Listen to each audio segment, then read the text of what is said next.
Hello বন্ধুরা, আজকে আমি তোমাদের সাথে মাশরুমের রেসিপি শেয়ার করছি। একদম রেস্টুরেন্টের মতো খেতে দুর্দান্ত স্বাদ হবে। এবং ভিডিওটা তোমরা সবাই স্কিপ না করে সবাই দেখতে থাকো এবং লাইক কমেন্ট শেয়ার করে দিও, কমেন্ট করে জানিও কেমন হয়েছে এবং প্লিজ তোমরা সবাই শেয়ার করে দিও। ঠিক আছে, তাহলে দেখা যাক রেসিপিটি।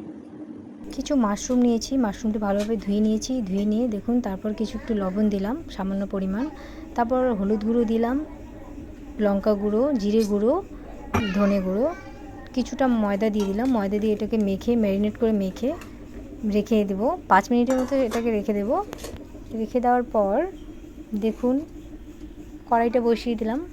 কড়াইয়ে এখন আমি তেল দেব। তেলটাকে ভালোভাবে গরম করে নেব।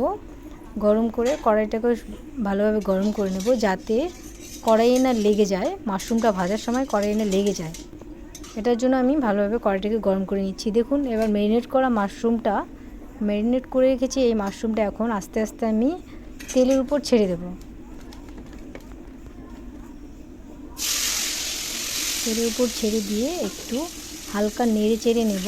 মাশরুমটাকে হালকা নেড়ে চেড়ে নেব। উল্টে পাল্টে ভেজে নেব মাশরুমটা।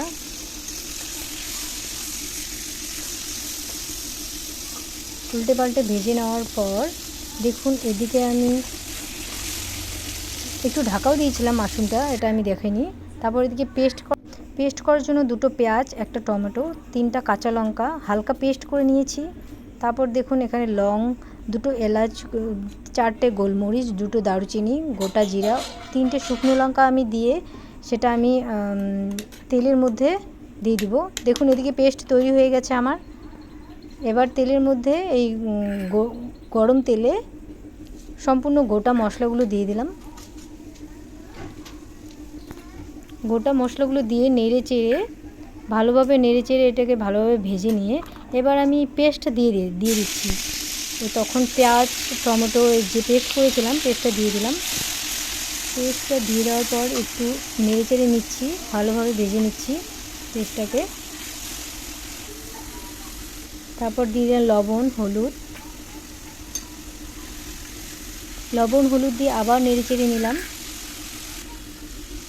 সামান্য চিনি দিয়ে দিলাম। চিনি দিয়ে আবার নেড়ে চেড়ে নিচ্ছি।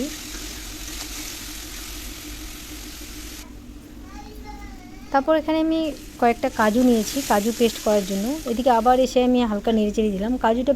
কাজুটা পেস্ট করেছি আমি, কিন্তু এখানে সামান্য আমি অল্প পোস্তদানা একটু টমেটো দিয়েছি। এটা আপনাদের দেখেনি, কিন্তু আমি এখানে দিয়েছি। তারপর এটা ঢেলে দিলাম। ঢেলে দিয়ে নেড়ে চেড়ে আবার নেড়ে চেড়ে যাচ্ছি যতক্ষণ না মশলা কষা হয়ে যায়। এখানে একটা আমি জল দিয়ে পেস্ট করে রেখেছিলাম, সামান্য জিরে গুঁড়ো, আদা গুঁড়ো, ধনে গুঁড়ো, গরম মশলা গুঁড়ো জল দিয়ে একসাথে পেস্ট করে রেখেছিলাম। এটা আবার সামান্য নেড়ে চেড়ে এবার এই জল দিয়ে পেস্ট করে রেখেছিলাম ধনে গুঁড়ো, এটা আমি ঢেলে দিলাম। ঢেলে দেওয়ার পর আবার নেড়ে চেড়ে আমি আস্তে আস্তে আমি কম আঁচে একটু নেড়ে চেড়ে নিচ্ছি। এটাকে কষিয়ে নিচ্ছি আমি ভালোভাবে। মাঝখানে আমি জল দিয়ে একটু কষিয়ে নিয়েছি। এবার দেখুন মাশরুমটা আমি ভেজে নিয়ে জলে রেখে দিয়েছি। সেই জল থেকে তুলে আমি মাশরুমটা আবার মশলা ওখানে দিয়ে দিলাম।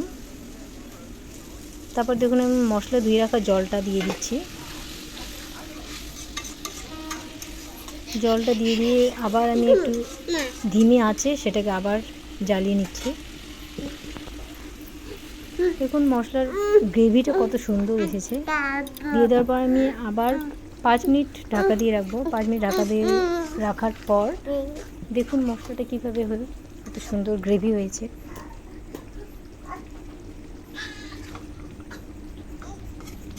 আপনারা দেখলেই বুঝতে পারবেন যে কতটা সুন্দর হয়েছে, কতটা গ্রেভি হয়েছে।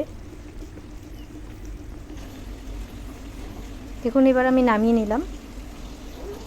নামিয়ে নেওয়ার পর প্লিজ সবাই কেমন হয়েছে জানাবেন, লাইক কমেন্ট শেয়ার করবেন। বাই বাই, ধন্যবাদ।